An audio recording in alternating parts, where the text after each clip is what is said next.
They say everyone in my city has a rideshare story that keeps them up at night. Mine started with a driver who smiled too wide and insisted he knew shortcuts the app never suggested.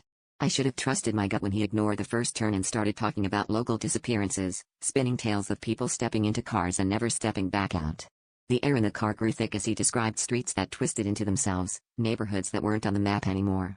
I gripped my phone, watching my location blip further and further from anywhere familiar. As we drove, I tried to keep calm, but the city outside started to change.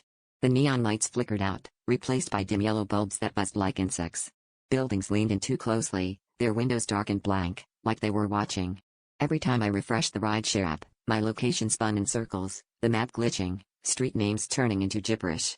The driver kept glancing at me in the rearview, his eyes too reflective, almost metallic, as he whispered about the lost roads that claimed those who didn't pay attention.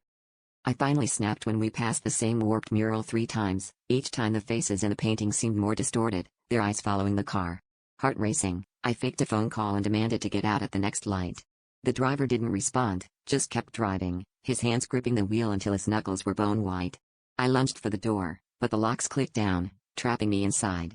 That's when the app froze completely, and the little blue dot marking my location vanished. The last thing I remember before everything went black was the driver's voice, lower and echoing, telling me, "There's a reason these streets aren't on any map. Once you're here, you belong to them."